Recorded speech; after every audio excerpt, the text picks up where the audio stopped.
السلام عليكم ورحمة الله. تعالوا بينا النهاردة مع بعض نعمل بقى بيتيفور العيد. أحلى بيتيفور، شايفين؟ أحلى كمان من بيتيفور المحلات. طلع هش وخطير، فيه قرمشة بسيطة جدا ودايب دوبان. مش قادرة أقول لكم بجد يا جماعة على طعمه. طعمه في منتهى الجمال. شايفين؟ عملنا اللي بالشوكولاتة وعملنا الأبيض، طلعوا الاتنين حلوين جدا. عملناه بطريقة بقى سهلة وبسيطة جدا، ما خدش مننا وقت خالص. بصوا البيتيفور عامل ازاي، بصوا الجمال. احلى واطعم والذ بيتيفور ممكن تجربوه. هنقول على حاجة كمان كده اضافة بسيطة هتديله طعم جميل جدا. تعالوا بينا نشوف احنا عملناه ازاي.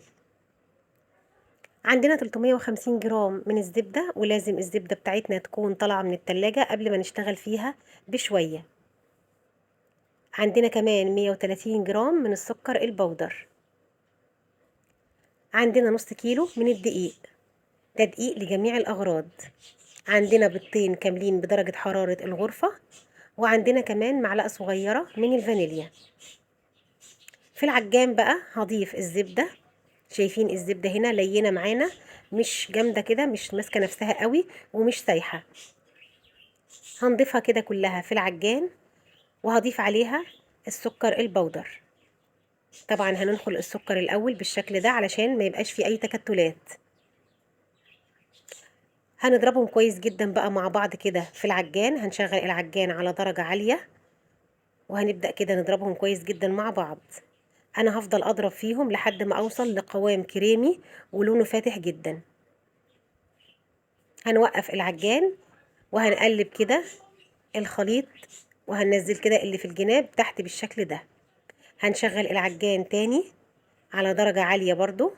شايفين كل ما بنخلط فيه كل ما لونه بيفتح معانا وحجمه بيتضاعف. هنا بقى الإضافة اللي قلتلكوا عليها دي إضافة معلقة كبيرة من السمنة البلدي، بتديله طعم حلو جدا.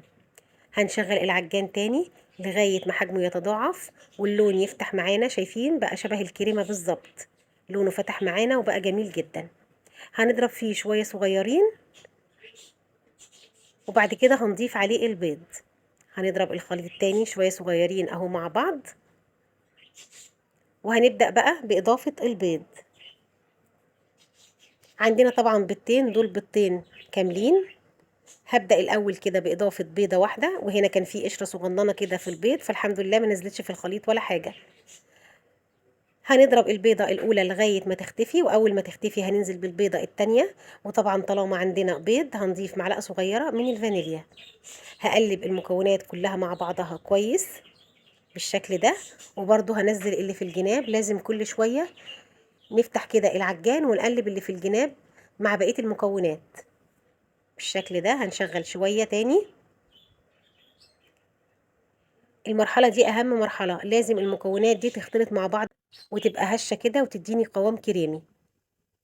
هنا بقى هنبدأ نضيف الدقيق بتاعنا كده واحدة واحدة، وطبعا هندخل الدقيق واحنا بنضيفه. هنبدأ ننخل كمية الدقيق كده بالشكل ده، وهننزل بيها واحدة واحدة.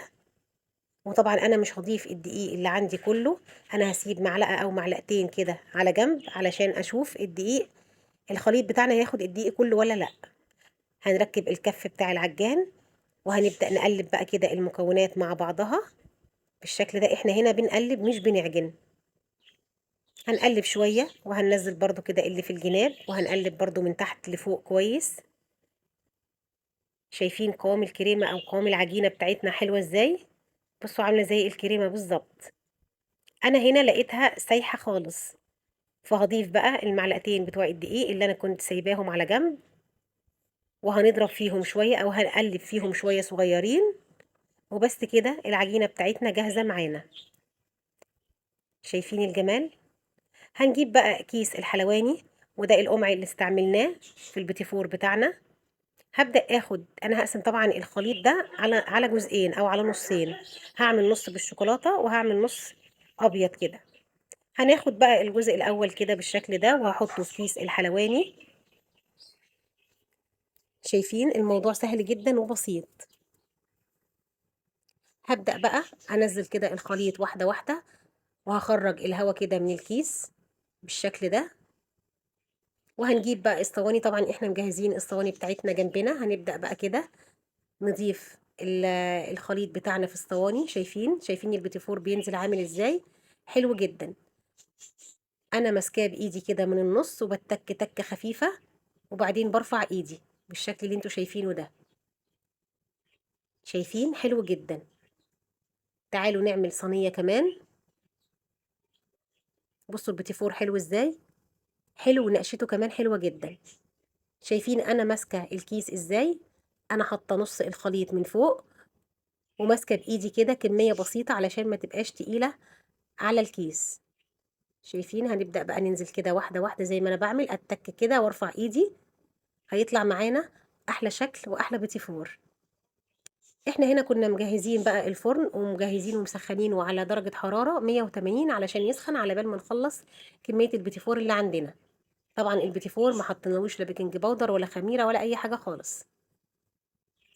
هنا بقى الجزء اللي بالشوكولاتة ضفت له معلقة كبيرة من الكاكاو الخام، ده كاكاو خام اسباني، وضفت له كمان معلقة كبيرة من الزبدة. هقلب كده كله مع بعضه كويس، وهضيفهم برضو في كيس الحلواني. وهكمل بقى على الصينية اللي فيها بيتي فور ابيض علشان اشوف درجة استوى بتاعت البيتي فور اللي بالشوكولاتة. شايفين؟ بصوا الموضوع سهل وبسيط ازاي. هندخل بقى الصواني بتاعتنا الفرن، وهتطلع زي ما هي. بصوا شايفين الجمال؟ لا فرش ولا اي حاجة خالص، طلع في منتهى الجمال ما شاء الله، حلو جدا. شايفين درجة السوا بتاعته؟ شايفين لونه حلو ازاي؟ قعد في الفرن حوالي ربع ساعة، وطبعا كنا بنفتح الفرن عليه ونشوفه. طلع معانا بالجمال ده. دخلناه على درجة حرارة 180، قعد ربع ساعة بالظبط، خرجناه بالشكل اللي انتوا شايفينه. شايفين؟ ناعم ودايب وفيه قرمشة بسيطة وحلو جدا، دايب كده دوبان. بصوا البيتي فور عامل ازاي. تعالوا كمان نفتح واحدة كده ونشوفها من جوه. بصوا ما شاء الله، حلو جدا.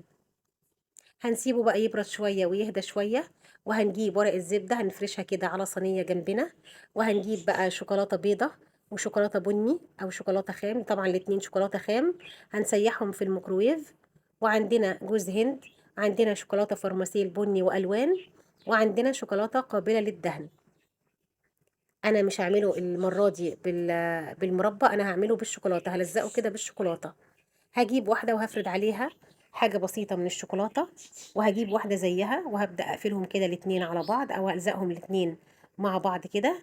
وهنزل بقى بالشوكولاتة. شايفين الجمال؟ حلو جدا.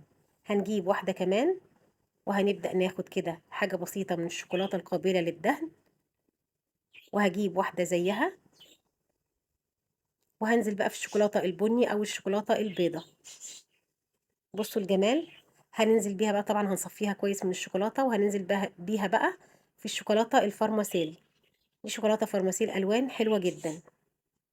انتوا بقى لو عندكم بندق مجروش او لوز مجروش ممكن تضيفوه. بصوا الطريقه سهله ازاي. ودي بقى احلى مرحله لو عندكم بقى الولاد قاعدين معاكم، ممكن تخلوهم كده يشتغلوا معاكم او يلزقوا كده البيتي فور مع بعض. شايفين الجمال؟ هنخلص بقى كل الكميه بتاعتنا، وهنزوقها بالجمال ده، وهنعمل منها الشوكولاتة وهنعمل منها الأبيض، وهتطلع قدامنا جميلة زي ما انتوا شايفين. بصوا الجمال. شايفين البيتي فور عامل ازاي؟ البيتي فور بيتكلم عن نفسه. بصوا شكله، لونه حلو جدا، وأشكال جميلة عملناها كلها بمنتهى السهولة. شايفين البيتي فور؟ يلا جربوه وإن شاء الله الطريقة سهلة وبسيطة وهتعجبكم. وما تنسوش لو عجبكم الفيديو ياريت تعملوا لايك وشير.